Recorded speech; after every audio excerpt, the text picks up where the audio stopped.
नमस्कार दोस्तों, बच्चा गोद लेने की प्रक्रिया जो अभी चल रही है उसमें 2 से 3 साल लग जाते हैं। लेकिन आपको जानकर हैरानी होगी कि बच्चा गोद केवल 2 से 3 दिन में लिया जा सकता है।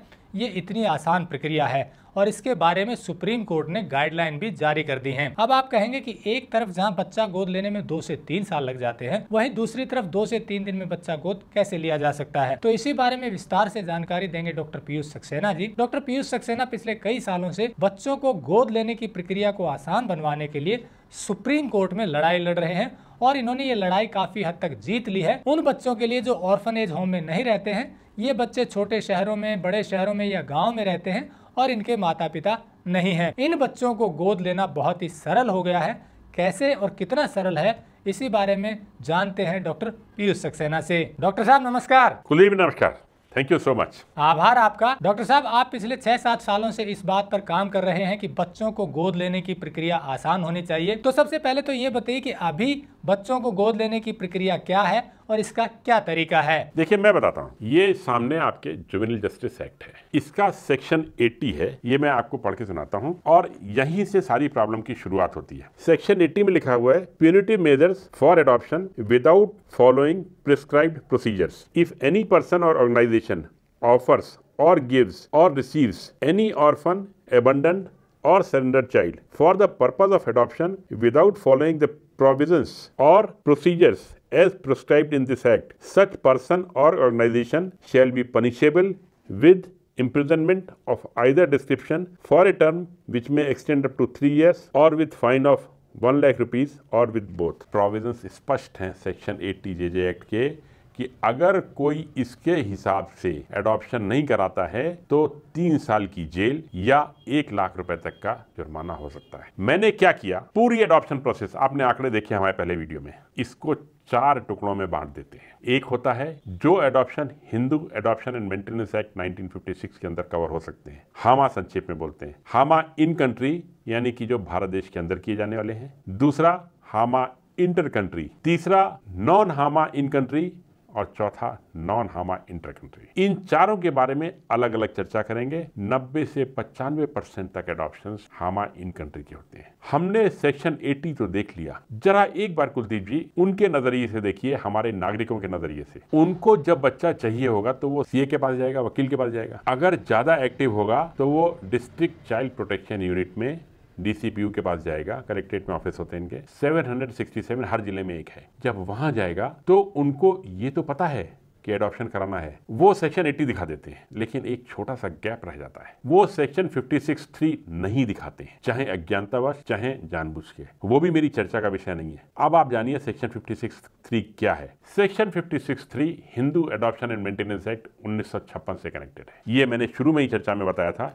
Hindu adoption and maintenance act 6 page का एक्ट है, छोटा सा एक्ट है। इसके हिसाब से आमतौर पर कोई भी हिंदू किसी दूसरे हिंदू से बच्चा ले सकता है। बच्चा लेने की प्रोसेस मैं बाद में डिस्कस करूंगा। पहले ये दिखा दूं यहाँ पे कि हमारे इसी जेजे एक्ट में जहां पे सेक्शन 80 दिया हुआ है, वहीं पे सेक्शन 56(3) दिया हुआ है और सेक्शन 53 के शब्द कुछ इस प्रकार हैं, nothing in this act shall apply to the adoption of children made under the Provisions of the Hindu Adoption and Maintenance Act 1956, 78 और 56। मतलब कि इस एक्ट का कोई भी शब्द हिंदू एडॉप्शन की प्रोसेस पे लगेगा ही नहीं। जो प्यूनिटिव प्रोविजंस दिखाए गए थे सेक्शन 80 के कि 3 साल की जेल हो सकती है या 1 लाख रुपए का जुर्माना हो सकता है, वो इस पे लगने वाले ही नहीं है। और जब लगने वाले नहीं है तो फिर डर किस बात का है। हम बाकायदा हिंदू एडॉप्शन एक्ट में एडॉप्शन करेंगे ना। और यही मुद्दा था मेरा माननीय उच्चतम न्यायालय के सामने, और उन्होंने इस पे जो ऑर्डर पास किया है वो आपके सामने है, क्योंकि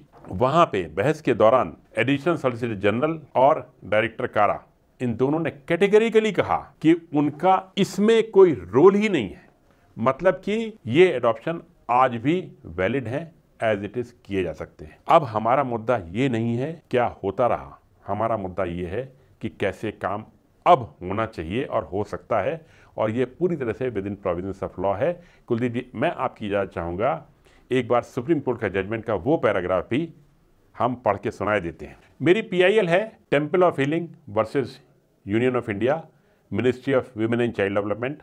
नंबर है रिट पिटीशन सिविल 1003/2021। ये नेट पे अवेलेबल है ऑर्डर, और इसके 20 नवंबर की हियरिंग में, जिसमें मिस्टर जस्टिस चंद्रचूड़ जी थे, mister justice Pardiwala and mister justice Manoj Mishra ji, 3 लोगों की बेंच ने ये इंटरिम ऑर्डर दिया था। अभी केस फाइनल पे नहीं आया, मैंने बताया मैं 4 टुकड़ों में करके इसको सोल्यूशन ढूंढ रहा हूँ। तो जो बताया गया है, जो ऑर्डर में दिया गया है, ये आप स्क्रीन पे देख सकते हैं, पैरा 20 पेज 12 पे, एज रिगार्ड्स हामा during the course of hearing both miss Aishwarya Bhati, additional solicitor general, and doctor Jagannath पति, डायरेक्टर कारा, have categorically stated before the court that the process of adoption under HAMA is independent of the regulations of 2022 which have been framed under the Juvenile Justice Act 2015। तो doctor साहब, supreme court ने ये दिशा निर्देश जारी कर दिए हैं कि Hindu adoption and maintenance act 1956 के तहत अडॉप्शन हो सकता है और ये होना चाहिए, और जो केस इसमें लागू नहीं होता है वो जे एक्ट 2015 के तहत आता है।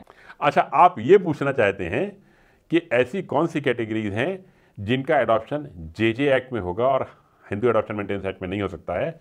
मैं बता दूं, हिंदू एडॉप्शन मेंटेनेंस एक्ट है 15 साल से छोटे बच्चों के लिए, हिंदू टू हिंदू के लिए, और भी उनकी कंडीशंस हैं इसकी। अगर हिंदू टू मुस्लिम है या अदर देन दिस है, जैसे क्रिश्चियन है, तो वो सब भी जे एक्ट में जाएंगे। इसके अलावा एक कैटेगरी और है, section 2(14) of the J act, उसमें दिया हुआ है children in need of care and protection, और इसमें कई कैटेगरीज हैं उनकी, जैसे लावारिस पाए हो, अपंग पाए गए हों, कहीं को मारपीट के निकाला गया हो। तो सेक्शन 2(14) में child in need of care and protection उसको डिफाइन किया गया है, और इनके एडॉप्शन की प्रोसेस या इनकी टेक केयर करना ये जे एक्ट का काम है। हिंदू एडॉप्शन में इंटरफेयर करने की उनका जुरिस्डिक्शन नहीं है, ये मैं नहीं कह रहा हूँ, ये एक्ट में दिया हुआ है, जो कि ऑनरेबल सुप्रीम कोर्ट ने कंफर्म किया है। अब डॉक्टर साहब, सवाल ये आता है कि Hindu adoption and maintenance act 1956 जो है वो क्या कहता है, उसमें क्या प्रक्रिया है? आप बात आई ना, क्योंकि ये बिल्कुल नेचुरल क्यूरियोसिटी है कि अगर 1 से 2 दिन में अडॉप्शन हो सकता है तो वो कैसे हो सकता है। सबसे पहले तो ध्यान कीजिए, भगवान कृष्ण, किसने उनको जन्म दिया और किसने उनको पाला? देवकी, यशोदा, सब इतिहास जानते हैं, कुंती, ये सब वैलिड एडॉप्शन केसेस थे आज के हिंदू लॉ के हिसाब से भी, और आज का हिंदू लॉ भी यही कहता है। हमें सबसे पहले ये जानना है कि हिंदू लॉ के बारे में हिंदू कौन है। तो ये मैं आपको दिखाता हूं, Hindu adoption and maintenance act, जिसके सेक्शन 2 में दिया हुआ है। इसमें हिंदू को डिफाइन किया है, this act applies to any person who is a Hindu by religion in any of its forms or developments, including a Virashaiva or Lingayat or a follower of the Brahmo, Prarthana और आर्य समाज। इसके अलावा section 2B है, to any person who is a Buddhist, Jain और Sikh by religion. उसके अलावा ये बहुत wide definition है, to any person who is not a Muslim, Christian, Parsi और Jew by religion, unless it is proved that any such person would not have been governed by the Hindu law or by any custom or usage as part of that law in respect of any of the matters dealt with herein if this act had not been passed। तो ये देखिएगा, बहुत wide definition है। इसके अलावा इस C के A में दिया हुआ है, any child legitimate or illegitimate both of whose parents are Hindus, Buddhists, Jains और सिक्स बाई रिलीजन। इसके अलावा भी स्कोप है, सेक्शन 2BB में दिया हुआ है, एनी चाइल्ड लेजिटिमेट और इलेजिटिमेट, बहुत ध्यान देने की बात है ये, who has been abandoned both by his father and mother और whose parentage is not known and who in any case is brought up as a Hindu, Buddhist, Jain और सिख। इसमें ध्यान देने की बात यह है कुलदीप जी कि इसमें उन्होंने बताया कि कोई भी बच्चा हो, लेजिटिमेट हो या इलेजिटिमेट हो, अगर वो पाया गया है ऐसे और उसका विकास हिंदू परिवार में किया हुआ है, तो ये नहीं पूछा जाएगा कि उसका जन्म कहाँ हुआ था, उसका विकास, दूसरा विकास को डिफाइन नहीं किया गया कितना पीरियड होना चाहिए। अगर बच्चे का विकास, बाल विकास उसका कुछ दिनों का भी है, मेरे हिसाब से वो भी हिंदू एडॉप्शन एक्ट में आएगा। तो डॉक्टर साहब, जैसे आपने बताया कि 4 धर्म को छोड़कर, जिनमें मुस्लिम्स, ईसाई, जूज और पारसीज हैं, बाकी हामा में कवर होते हैं, और इसके अलावा कुछ कंडीशंस जिनमें हामा में अडॉप्शन नहीं होते, वो सारे जे एक्ट 2015 के तहत होते हैं। हाँ, और फिर एक चीज जान लीजिए कि हमको ये मानना चाहिए कि किसी भी कानून को बनाने के पहले इंटेंशन क्या होती है उसकी। ये एक्ट ऐसे ही नहीं बनाए गए, ये एक्ट ये सोच समझ के बनाए गए कि बच्चे को परिवार मिले और परिवार को बच्चा मिले। अगर हम सब, आप ही तो आज इसी मुहिम पे काम कर रहे हैं ना, हमारा आपकी इंटेंशन क्या है? अगर सबकी इंटेंशन ये है कि बच्चे को परिवार मिले और परिवार को बच्चा मिले, तो इसमें ये जान लीजिए कि ये जायज है जब तक इंटेंशन गलत नहीं है और कोई कंप्लेंट नहीं है। तो डॉक्टर साहब, अब सवाल ये आता है कि हामा यानी कि Hindu adoption and maintenance act 1956 में अडॉप्शन के बारे में क्या लिखा है? बिल्कुल ठीक, जवाब देता हूं। सेक्शन 16 पे जाना होगा। सेक्शन 16 में दिया हुआ है, Presumption as to registered documents relating to adoption. Whenever any document registered under any law for the time being in force is produced before any court purporting to record an adoption made and is signed by the person giving and the person taking the child in adoption, the court shall presume that the adoption has been made in compliance with the provisions of this act unless and until it is disproved. इसका मतलब ये है कि कोई भी document जब submit किया जाएगा तो कोर्ट मानेगा कि उसका सही है, और ये सिद्ध करना कि ये डॉक्यूमेंट गलत है ये शिकायतकर्ता की जिम्मेदारी होगी और उसको सारी एविडेंस देना पड़ेगी कि क्यों ये डॉक्यूमेंट गलत है। अब मैं बताता हूं आपको, डॉक्यूमेंटेशन मैंडेटरी नहीं है, कानून ऐसा कहता है, क्योंकि नीचे के केस लॉज में ऐसा बार बार मेंशन किया गया है कि जब भी कोई डीड आती है या बिना डीड ऑफ एडॉप्शन के बच्चा इधर से उधर गया है, कोर्ट का कहना है कि उसको बहुत केयरफुली देखा जाना चाहिए। इसका यह मतलब हुआ केयरफुली देखा जाना चाहिए, लेकिन इसका यह मतलब नहीं हुआ कि वो एडॉप्शन इलीगल हो गया। एडॉप्शन वो भी लीगल है। और बताएं आपको, कोर्ट के झंझट में जब रूलिंग्स आती हैं तो अक्सर वो प्रॉपर्टी के डिस्ट्रीब्यूशन को लेके आती हैं, और मैं बताऊं आपको, परिवारों में डिस्ट्रीब्यूशन और प्रॉपर्टी के झगड़े इतने ज्यादा नहीं है, बहुत कम है, मतलब हजारों में एक, 10,000 में एक। तो अब मैं आपको बताना चाहता हूं कि हिंदू एडॉप्शन में, हिंदू लॉ में जो कवर हो रहे हैं वो प्रोसेस कैसे हो सकती है। दोनों बच्चों के माता पिता या जो भी एलिजिबल हैं उनके बीच में एक समझौता होना चाहिए, उसके बाद बच्चे का आदान प्रदान होना चाहिए। अब सवाल ये होता है कि डॉक्यूमेंटेशन क्या हो। एक डीड ऑफ एडॉप्शन होता है डॉक्यूमेंट, डीड ऑफ एडॉप्शन हो है तब भी ठीक है, नहीं है तब भी एडॉप्शन वैलिड है। तो अगर उसको जितनी ज्यादा वैलिडिटी देना चाहते हैं आप उतना ज्यादा साइन कर लेते हैं। टोटल मिला के 4 स्टेज हो जाती हैं। पहला एडॉप्शन है विदाउट डॉक्यूमेंट का, दूसरा एडॉप्शन है दोनों साइड के पेरेंट्स एक डीड ऑफ एडॉप्शन साइन कर लेते हैं, तीसरा ऑप्शन है वो डीड ऑफ एडॉप्शन सब रजिस्ट्रार के यहाँ रजिस्टर करा देते हैं, और चौथा ऑप्शन है वो deed of adoption district magistrate के यहाँ ऑर्डर से रजिस्टर करा देते हैं। ये फाइनल डॉक्यूमेंट होता है और इसके ऊपर कुछ भी नहीं होता। और अब आप इन्हीं सुविधाओं के चलते इन लॉ को फॉलो करके आराम से अडॉप्ट कर सकते हैं। पहले केस में भी कहीं कोई गलती नहीं है, वो पूरी तरह से लीगल है, और दूसरा केस ज़्यादा सिंपल हो जाता है। हम प्रपोज कर रहे हैं कि सारे के सारे डीड ऑफ एडॉप्शन रजिस्टर किए जाएं, जैसे हम बर्थ और डेथ को रजिस्टर करते हैं या मैरिज सर्टिफिकेट को रजिस्टर करते हैं। वो प्रोसेस हमारी अभी जारी है। तो डॉक्टर साहब, जैसे आपने बताया कि यदि बच्चा गोद देने वाले माता पिता और गोद लेने वाले माता पिता आपस में सहमत हैं तो वो डॉक्यूमेंट्स बनवाकर उसे रजिस्ट्रार के यहाँ साइन करवा सकते हैं या कोर्ट में साइन करवा सकते हैं। लेकिन जिन बच्चों के माता पिता नहीं हैं, यानी कि जो अबंडन्ड हैं, जो सरेंडर्ड हैं, उनको एडॉप्शन की क्या प्रक्रिया है? उस केस में एक्ट में दिया हुआ है कि जिन केस में माँ के न रहने पे पिता, पिता के न रहने पे माँ, जो दिया जा सकता है वो एक्ट पूरा पढ़ के ध्यान से देख लें कि वहाँ कैसे कवर हो रहे हैं, और उसके हिसाब से आगे आप एडॉप्शन कर सकते हैं। मतलब जो बच्चे अनाथालय में हैं उनके ये सारे कानून अनाथालय के बच्चों पे लागू नहीं हो रहे हैं, ये ध्यान देने की बात है। नहीं, बिल्कुल नहीं, ये परिवार टू परिवार, फैमिली टू फैमिली है। तो डॉक्टर साहब, आपका कहना है कि हामा के तहत जो इन कंट्री एडॉप्शन होते हैं वो बहुत आसानी से हो सकते हैं, आप इसका क्रक्स क्या बताएंगे? मैं कहता हूं कि जेजे एक्ट में सेक्शन 56(3) के हिसाब से हामा के एडॉप्शन से कोई इंटरफेरेंस नहीं है। तो हिंदू एडॉप्शन मेंटेनेंस एक्ट 1956 का जो दिया हुआ है इसको पूरा पढ़ लें, और इसके चलते हिंदुओं का आपस में एडॉप्शन बहुत आसान है, और हमारी तरफ से आपको बहुत बहुत शुभकामनाएं हैं इसके लिए। तो डॉक्टर साहब, जैसा आपने बताया कि भारत में यदि कोई हिंदू आपस में बच्चा अडॉप्ट करते हैं तो उनके लिए प्रक्रिया बहुत आसान हो गई है, लेकिन यदि कोई भारतीय विदेश में चला जाता है और उसके पास OCI कार्ड है तो उस केस में हामा में बच्चा गोद लेने की क्या प्रक्रिया है? कुल्ली जी, आपने बिल्कुल सही बात की। हामा किस हद तक इंटर कंट्री एडॉप्शन को प्रमोट करता है, मुझे इसमें यह कहना है कि हामा में इंटर कंट्री एडॉप्शन के लिए कोई अलग से प्रोविजन नहीं होता है। हामा का मतलब ये हिंदू आपस में subject to certain condition adoption कर सकते हैं। अब सवाल यह है कि विदेशी मुल्क के नागरिक PIOs जिनके पास OCI कार्ड है उनके लिए क्या कोई बंधन है या कोई सुविधा उपलब्ध है? बंधन तो नहीं था, लेकिन शायद ऐसा कुछ सोचा समझा जाता रहा हो। तो मैं क्लैरिफाई करूं कि जो NRIs होते हैं, नॉन PIOs, जो NRI होते हैं वो इंडियन पासपोर्ट होल्डर होते हैं, डिफरेंट वीसा के साथ ये फॉरेन कंट्री में काम कर रहे होते हैं। PIOs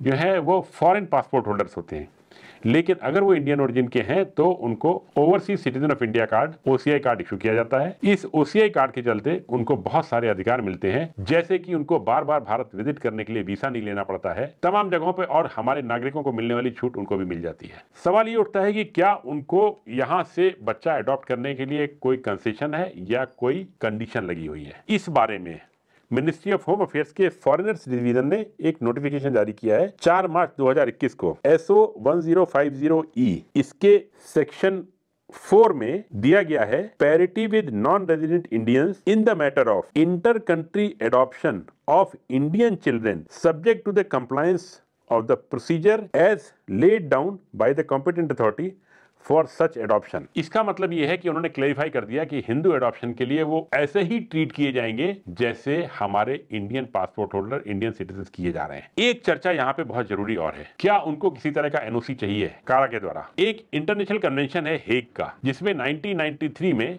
गाइडलाइंस इशू की गई हैं इंटर कंट्री एडॉप्शन में डिफरेंट कंट्रीज के आपस में क्या चेक्स एंड बैलेंसेस रखे जाए जिससे ह्यूमन ट्रैफिकिंग को रोका जा सके। मेरा ये कहना है कि वो चेक्स एंड बैलेंसेस बिल्कुल सही हैं। मैं भी बहुत विरोध करता हूं ह्यूमन ट्रैफिकिंग का, लेकिन यहां पे तो बात ये आती है कि हमारे पीआईओस को अपने कंट्री से एक बच्चा लेके जाना है एनओसी के लिए। मेरा ये कहना है कि वो अगर चाहें तो अपने कंट्री में पता कर लें कि इस तरह के एडॉप्शन के लिए उनको किसी एनओसी की जरूरत पड़ेगी कि या नहीं पड़ेगी, क्योंकि मेरे हिसाब से एडॉप्शन कंप्लीट होने के बाद, हामा के हिसाब से एडॉप्शन के बाद उनको उस बच्चे को साधारण रूप से अपने कंट्री ले जाने में वीसा के लिए और पासपोर्ट के लिए किसी विशेष परमिशन की आवश्यकता नहीं होगी।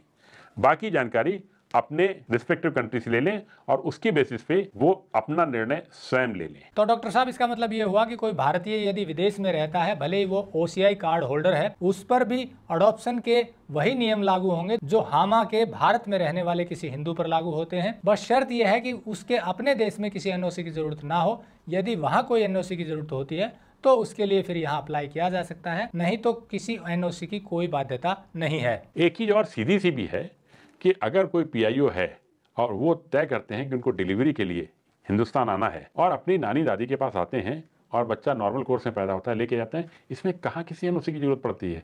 और वो सारे के सारे अधिकार एडॉप्शन के केस में तो प्रोस्पेक्टिव पेरेंट्स को दिए ही जाते हैं ना। तो दोस्तों, जैसा डॉक्टर पीयूष सक्सेना जी ने बताया कि हामा के तहत बच्चा गोद लेने की प्रक्रिया बहुत ही आसान है और सुप्रीम कोर्ट ने भी इसके बारे में दिशा निर्देश जारी कर दिए हैं। किसी भी तरह के डॉक्यूमेंट की वैसे तो जरूरत नहीं पड़ती है, लेकिन यदि कोई बनवाना चाहे तो वो रजिस्ट्रार के यहाँ जा करके साइन करवा सकता है या कोर्ट से डॉक्यूमेंट तैयार करवा सकते हैं। और यही नियम विदेश में रहने वाले भारतीयों पर भी लागू होते हैं। हाँ, यहाँ आपको क्लियर कर दें कि ये हामा के तहत जो बच्चे अडॉप्ट होते हैं, ये वो बच्चे हैं जो किसी भी ऑर्फनेज होम में नहीं रहते, किसी अनाथालय में नहीं रहते। जो बच्चे ऑर्फनेज होम यानी कि अनाथालय में रहते हैं, उनके ऊपर JJ एक्ट 2015 के नियम लागू होते हैं। उन नियम को भी आसान बनवाने के लिए doctor Piyush Saxena ji supreme court में लड़ाई लड़ रहे हैं और उम्मीद है कि बहुत जल्दी जो बच्चे अनाथालय में रहते हैं, ऑर्फनेज होम में रहते हैं, उनको गोद लेने की प्रक्रिया भी बहुत सरल हो जाएगी, क्योंकि अभी उनको गोद लेने की प्रक्रिया बहुत लंबी है, 2 से 2.5 साल तक भी लग जाते हैं यदि कोई निसंतान दंपत्ति ऑर्फनेज होम से बच्चा गोद लेना चाहता है तो। लेकिन दूसरी तरफ जो बच्चे ऑर्फनेज होम में नहीं हैं, यानी कि गांव में हैं, छोटे या बड़े शहरों में रहते हैं और उनके माता पिता नहीं हैं या किसी अपने रिश्तेदार के पास रहते हैं या जिनके माता पिता हैं भी, वो भी बच्चा गोद देना चाहते हैं और कोई लेना चाहता है, तो इन सारी कंडीशंस में बच्चा गोद लेना बहुत ही सरल हो गया है। 1 या 2 दिन में ही आप बच्चा गोद ले सकते हैं। पर जैसा बताया, ये नियम हिंदुओं पर लागू होते हैं, 4 धर्म पर लागू नहीं होते, जिसमें मुस्लिम्स, क्रिश्चियंस, ज्यूज और पारसी शामिल हैं।